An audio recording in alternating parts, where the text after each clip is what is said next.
Assalamualaikum warahmatullahi wabarakatuh. Perkenalkan, nama saya Heni Herliza dari Prodi Pendidikan Agama Islam dengan NIM 2020-2116 dari Fakultas Ilmu Tarbiyah dan Keguruan UIN Raden Patah Palembang. Di sini saya akan menjelaskan materi tentang langsung saja. Di sini saya akan menjelaskan materi yang pertama, yaitu Quran Surah Al-Anfal ayat 72 dan Quran Surah Al-Hujurat ayat 12. Langsung saja. Surah Al-Anfal merupakan surah ke-8 dalam Al-Quran dan termasuk dalam golongan surah Madaniyah dari keseluruhan total 75 ayat. Salah satu ayatnya yaitu ayat ke-72 dan membagi golongan umat muslim menjadi 3 golongan. Yang pertama, golongan kaum muhajirin, golongan kaum ansar, dan golongan kaum muslimin yang tidak hijrah ke Madinah. Di sini surah Al-Anfal memiliki arti, yaitu sesungguhnya orang-orang yang beriman dan berhijrah serta berjihad dengan harta dan jiwa pada jalan Allah, dan orang-orang yang memberikan tempat kediaman dan pertolongan kepada orang-orang yang muhajirin, mereka itu sama lain melindungi. Dan terhadap orang-orang yang beriman tetapi belum hijrah, maka tidak ada kewajiban sedikit pun atasmu melindungi mereka sebelum mereka berhijrah. Akan tetapi jika mereka meminta pertolongan kepadamu dalam urusan pembelaan agama, maka kamu wajib memberikan pertolongan, kecuali terhadap kaum yang telah ada perjanjian antara kamu dengan dia. Dan Allah Subhanahu wa Ta'ala melihat apa yang kamu kerjakan. Di sini di dalam surah Al-Anfal ayat 72 ini memiliki kandungan, yaitu yang pertama, kaum muhajirin dan ansar telah memberikan teladan dalam mujahadah nafs. Oleh karena itu, hubungan antara mereka di kota Madinah tidak bisa disamakan dengan masyarakat Islam lainnya. Yang kedua, yaitu hubungan antara sesama muslim di Madinah sangat erat, bahkan seperti satu keturunan, sehingga tidak membedakan kewajiban dan haknya. Hubungan antara mereka dengan kaum muslimin di Madinah hanya karena diikat atas dasar keimanan saja. Hadis yang berkaitan dengan surah Al-Anfal ayat 72 ini yaitu yang pertama, yaitu dari Imam Ahmad mengatakan, telah menceritakan kepada kami Waki dari Syari, dari Asim, dari Abu Wail, dari Jarir, yaitu Ibnu Abdullah Al-Bajali radhiyallahu an, yang menceritakan bahwa Rasulullah SAW pernah bersabda, yaitu orang-orang muhajirin dan orang-orang ansar, sebagian dari mereka terhadap sebagian yang lainnya saling melindungi, dan orang-orang yang dibebaskan dari kalangan Quraisy serta orang-orang yang memerdekakan di kalangan Syakib, dan sebagian mereka terhadap yang lainnya saling melindungi kelak di hari kiamat. Hadis riwayat Bukhari. Perilaku yang mencerminkan dari surah Al-Anfal ini yaitu yang pertama, rela berkorban demi tegaknya syariat Islam meski harus mengorbankan harta, jiwa, dan tenaga. Lebih mementingkan kepentingan umum daripada kepentingan pribadi. Yaitu yang kedua, yaitu Quran Surah Al-Hujurat ayat 12, yang artinya, hai orang-orang yang beriman, jauhilah kebanyakan berprasangka atau kecurigaan, karena sebagian dari berprasangka itu adalah dosa. Dan janganlah mencari keburukan orang, dan janganlah menggunjing satu sama lain. Adakah seorang di antara kamu yang suka memakan daging saudaranya yang sudah mati? Maka tentulah kamu merasa jijik kepadanya, dan bertawakallah kepada Allah. Sesungguhnya Allah Maha menerima taubat lagi Maha penyayang. Di sini dijelaskan surah Al-Hujurat merupakan surah ke-49 dalam Al-Quran yang termasuk surah menjelaskan tentang ajaran moral. Surah Al-Hujurat ayat 12 ini adalah salah satu tentang prasangka baik dan etika bersaudara. Sebagaimana surah Al-Hujurat secara keseluruhan ayat 12 ini juga tergolong surah Madaniyah, yakni turun sesudah Rasulullah SAW berhijrah ke Madinah, tepatnya tahun ke-9 Hijriah. Namun di sini ada nama surah diambil dari sebuah kalimat, yaitu pada ayat keempat, yang berarti kamar-kamar. Dan di sini juga dijelaskan ada kandungan dari surah Al-Hujurat ayat 12 ini, yaitu yang pertama, orang-orang yang beriman haram hukumnya menghibah dan mencari-cari keburukan orang lain. Dan orang-orang yang berbuat hibah mencari keburukan orang lain serta senantiasa berburuk sangka, maka hukumnya dosa. Orang-orang yang senantiasa menghibah orang lain, perumpamannya tidak lain seperti orang yang suka memakan bangkai daging saudaranya sendiri. Hadis yang berkaitan dengan surah Al-Hujurat ayat 12 ini, yaitu dari Abu Hurairah radhiyallahu anhu, berkata, sesungguhnya Rasulullah SAW bersabda, jauhilah olehmu berburuk sangka, karena berburuk sangka itu termasuk perkataan yang paling berdusta. Dan janganlah berburuk sangka dan jangan mencari-cari kesalahan orang lain. Jangan membuat rangsangan dalam penawaran barang, jangan dengki-mendengki, jangan benci-membenci, dan jangan belakang membelakangi, dan jadilah kamu hamba-hamba Allah yang bersaudara. Hadis riwayat Bukhari dan Muslim. Perilaku yang mencerminkan Quran surah Al-Hujurat 12 ini, yaitu yang pertama, tidak berburuk sangka pada sesama, selalu berhusnuzon, dan tidak mencari-cari keburukan saudara seiman, lebih baik mencari keburukan diri sendiri untuk diperbaiki, dan selalu bertawakal kepada Allah Subhanahu wa taala. Baik, materi yang ketiga yaitu Quran surah Al-Isra ayat 32, yaitu kandungannya, yaitu surah ini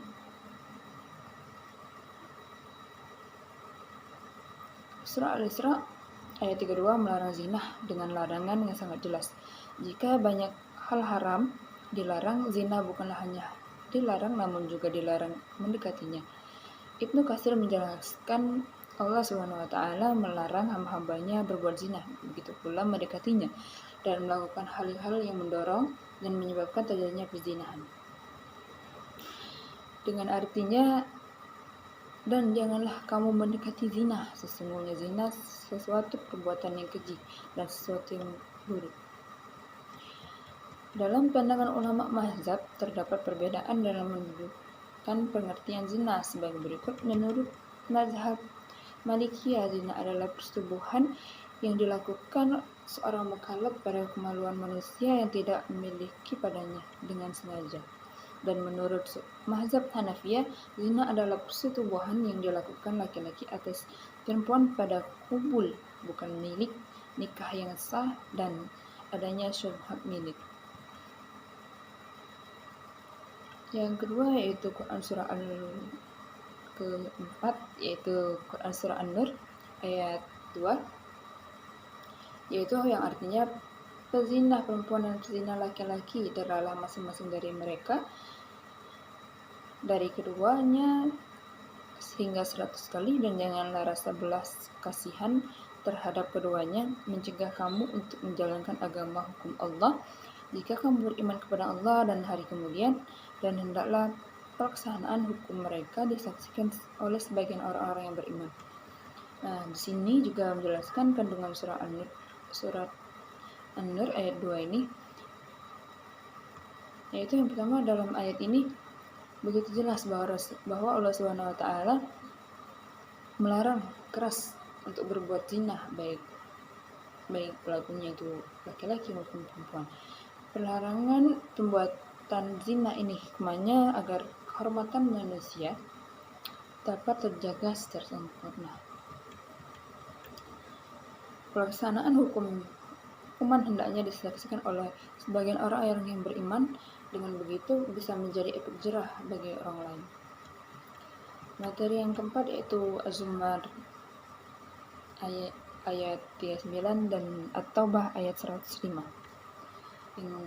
Yaitu yang pertama Az-Zumar ayat 39, yang artinya, katakanlah, hai kaumku, Bekerjalah sesuai dengan keadaanmu, sesungguhnya aku akan bekerja pula, maka kelak kamu akan mengetahuinya. Nah, di sini Az-Zumar ini menjelaskan tentang menyuruh kita untuk bekerja keras dan melakukan segala sesuatu itu dengan sesuai kemampuan kita. Di sini ada kandungannya, yaitu yang pertama, Allah memerintahkan kepada umat Islam agar menyembah kepada yang berhak untuk disembah sesuai kemampuan. Semua jenis ibadah yang mampu dilakukan oleh manusia hendaklah dilakukan secara ikhlas karena Allah. Untuk mempertahankan kehidupan di dunia, manusia hendaklah bekerja sesuai keahlian masing-masing sehingga hasilnya maksimal. Baik, materi yang kedua yaitu tentang surat At-Taubah ayat 105, yaitu surat At-Taubah ini diturunkan di Madinah yang lebih dikenal dengan sebutan Madaniyah, serta tertulis dalam Al-Quran urutan yang ke-9 setelah surah Al-Anfal dan terdiri dari ayat 129 ayat. Di sini kandungan surah At-Taubah ayat ini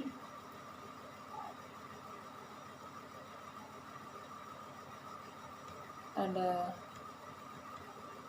beberapa kandungan, yaitu yang pertama, surah At-Taubah ayat 105 ini memerintahkan orang-orang yang beriman untuk beramal dan bekerja.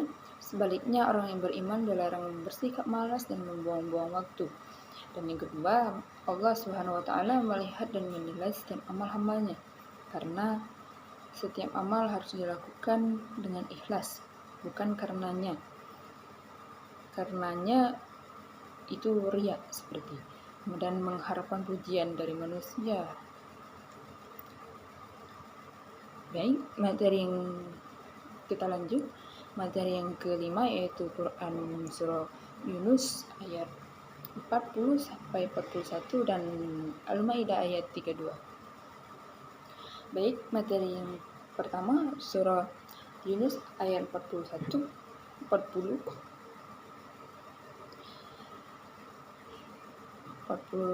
dan 41. Surah Yunus adalah surah ke-10 dalam Al-Quran. Surah ini terdiri dari atas 109 ayat dan termasuk surah Makkiyah kecuali ayat 40, 94, 95 yang diturunkan pada di Madinah. Surah Yunus ini terdiri dari atas 190 ayat termasuk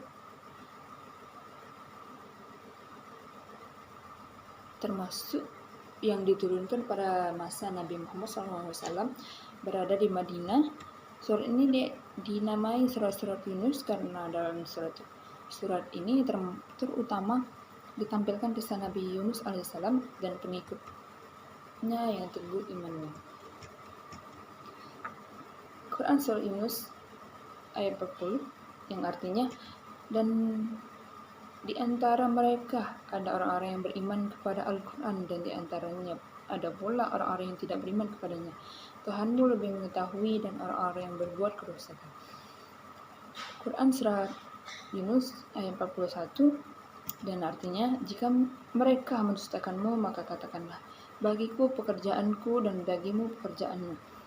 Kamu berlepas diri terhadap apa yang kamu kerjakan dan aku pun terlepas terhadap apa yang kamu kerjakan. Kandungan surah Yunus ayat 40 sampai 41 ini yaitu yang pertama, tafsir al-Muyassar, ditemukan variasi penafsiran dari para pakar tafsir terhadap isi surat Yunus ayat 40 sampai 41 ini. Misalnya seperti terlampir, dan di antara kaummu wahai Rasul ada yang mengimani Al-Quran dan sebagian dari mereka yang tidak mengimani hingga mati dan dalam keyakinan itu dan dibangkitkan dengannya.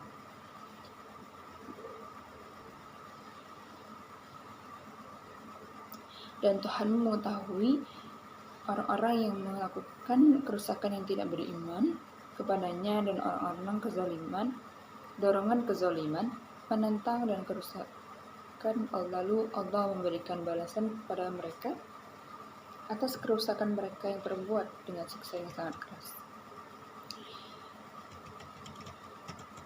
Baik, materi yang kedua yaitu Quran Surah Al-Ma'idah ayat 32, yaitu adalah ayat yang mengajarkan untuk menjaga kehidupan dan menghindari diri dari tindakan kekerasan. Berikut arti tafsir dan kandungan makna Surah Al-Ma'idah termasuk Madaniyah. Imam Ahmad meriwayatkan surat ini turun ketika Rasulullah SAW bersabda, SAW sedang naik unta, hampir saja paha unta itu patah karena begitu beratnya wahyu yang diturunkan Rasulullah. Dengan memiliki arti, oleh karena itu kami tetapkan suatu hukum bagi Bani Israel bahwa barang siapa yang membunuh seorang manusia bukan karena orang itu membunuh orang lain atau bukan karena membuat kerusakan di muka bumi, maka seakan-akan dia telah membunuh manusia seluruhnya.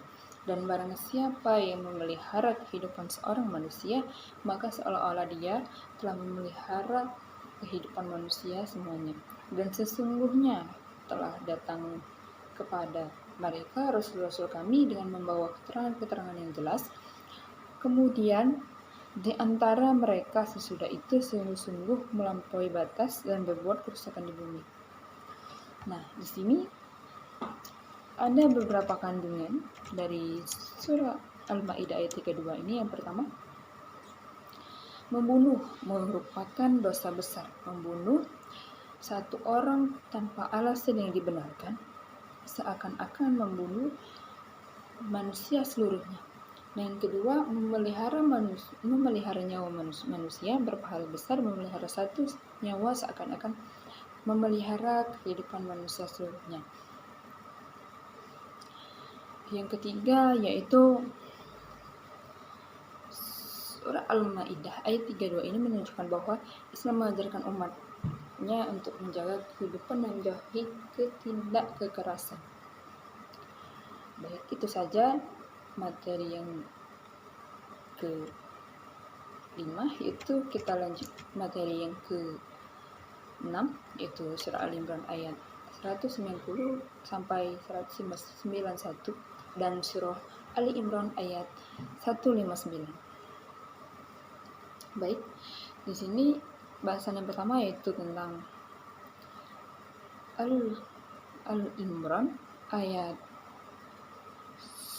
190 sampai 191 yang artinya, sesungguhnya dalam penciptaan langit dan bumi dan silih berganti malam dan siang terdapat tanda-tanda bagi orang-orang yang berakal.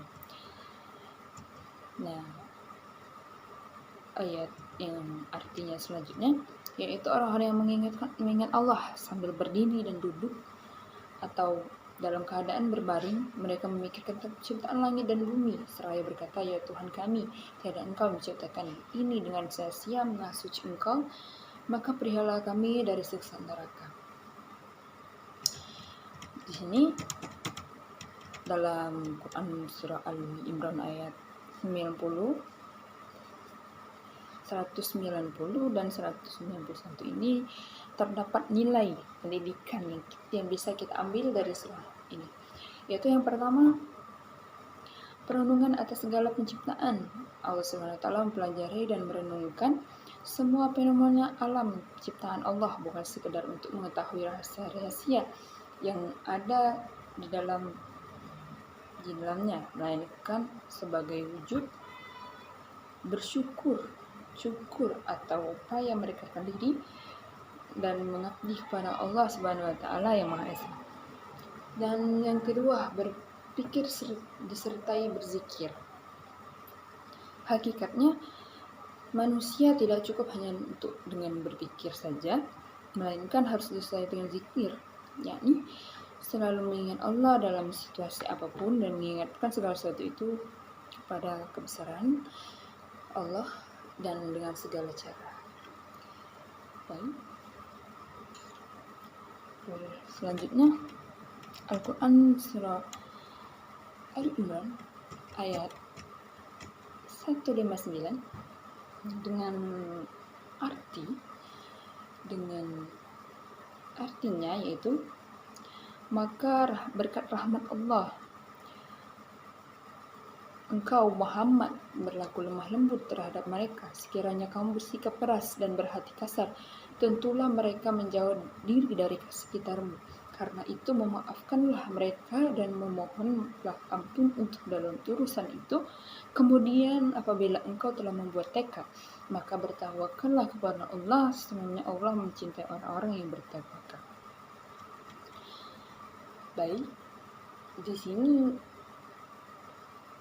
dalam Quran surah Ali Imran ayat 159 ini dirangkum dari tafsir ke-6, tafsir Ibnu Tafsir dan tafsir Al-Azhar. Berikut kandungan surah Ali Imran ayat 159, yaitu yang pertama,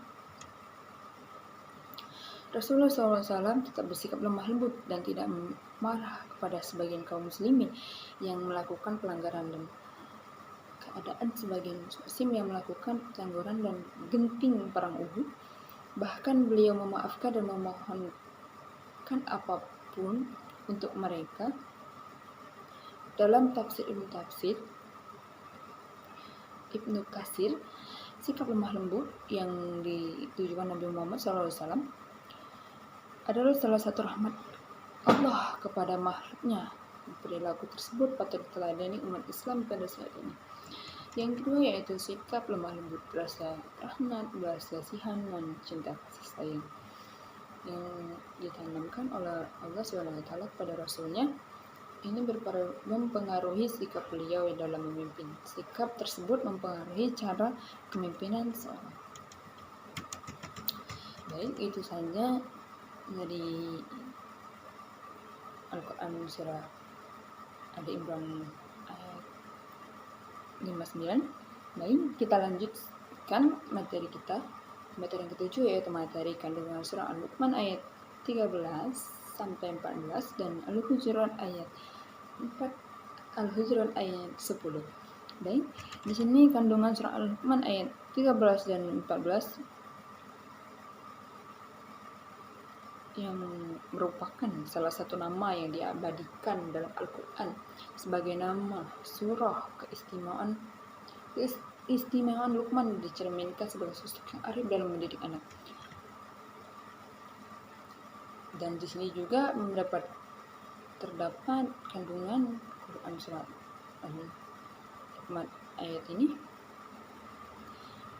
yaitu dalam pendidikan sosial dalam Quran surat Luqman meliputi sikap bersyukur, pandai berterima kasih, pendidikan tauhid, berbakti kepada orang tua, beramal saleh dan beribadah, dan yang diutamakan yaitu perintah untuk mendidik akidah dan bagaimana memperlakukan kedua orang tua, terkhusus kepada seorang ibu yang telah berjasa selama mengandung kita. Yaitu berikut isi kandungan Al-Quran surah Al-Hujurat ayat 10 yang kami sarikan dari sejumlah tafsir, yakni tafsir Al-Quranil Azim karya Ibnu Katsir, tafsir Al-Munir karya Syekh Wahbah Al-Zuhaili, dan tafsir Fi Zalalil Quran karya Sayyid Qutb bin, dan tafsir Al-Azhar karya Buya Hamka. Yaitu yang pertama, orang-orang mukmin meskipun bukan saudara kandung, mereka terikat dengan persaudaraan iman, ukhuwah imaniyah, bagaikan saudara sekandung, bahkan ikatannya lebih kuat lagi. Ketika ada orang-orang mukmin berselisih dan bertikai, kewajiban bagi mukmin lainnya untuk mendamaikan mereka, terutama pemimpin kaum muslimin, mereka yang paling diwajibkan dan didamaikan. Baik, kita lanjutkan materi yang ke-8, yaitu materi yang terakhir kita, yaitu tentang Quran surah Al-Baqarah ayat 83 dan surah Al-Maidah ayat 84. Di sini baik kita ringkas saja materi kita, yaitu yang pertama surah Al-Baqarah ayat 83 adalah ayat yang mengisahkan perjanjian Bani Israel kepada Allah untuk berpegang teguh pada pokok agama, mulai dari tauhid, berbuat ihsan kepada orang tua dan manusia, hingga mendirikan salat dan menunaikan zakat. Baik, yang kedua yaitu surah Al-Maidah ayat 84 yang terdiri dari 120 ayat. Nama Al-Maidah tersendiri memiliki arti hidangan. Dalam surat tersebut menceritakan peristiwa perjamuan Nabi Isa alaihissalam dengan hidangan yang diturunkan dari langit, bermakna sebagai sebuah anugerah. Surah Al-Maidah diturunkan dari kota Madinah. Ayat-ayatnya dinilainya diturunkan setelah Rasulullah SAW berhijrah dari waktu melakukan haji di Madinah, yaitu haji wada. Baik, itu saja yang mungkin dapat saya sampaikan. Lebih kurangnya saya mohon maaf. Kepada Allah sama-sama mohon ampun. Wallahu a'lam bishawab. Saya akhiri. Wabillahi taufiq wal hidayah. Wassalamualaikum warahmatullahi wabarakatuh.